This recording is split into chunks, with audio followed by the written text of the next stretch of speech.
September 25వ తారీఖు శ్రీ అనంత పద్మనాభ స్వామి వారి సామూహిక వ్రతాలు 14వ సంవత్సరం. ఎప్పుడు కూడా 108 మందికి మాత్రమే చేస్తూ ఉన్నాం. ఈ సంవత్సరం కూడా 108 మందికే మన సంకల్పం.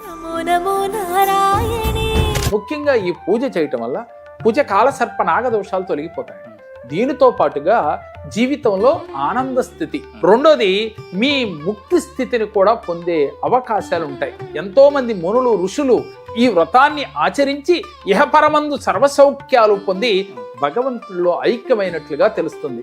మనకి గణపతి పూజ సహజంగా ఉంటుంది, తర్వాత యమునాదేవి పూజ ఉంటుంది, ఆ తర్వాత అనంత పద్మనాభ స్వామి పూజ ఉంటుంది.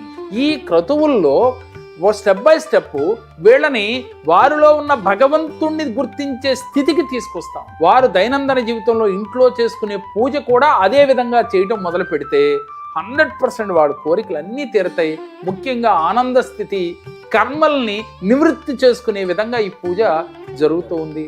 ఎవరైనా చెయ్యాలని సంకల్పం ఉంటే ముందుగానే మీ గోత్రము, మీ పేరు, మీ ఫోన్ నెంబరు, మీ ఊరి పేరు చెప్తే రిజిస్ట్రేషన్ జరుగుతుంది. మీరు ఈ పూజలో పాల్గొనే అవకాశం ఉన్నవాళ్ళు తప్పకుండా పాల్గొండి. మీ అందరికీ సర్వశుభాలు కూడా జరిగితే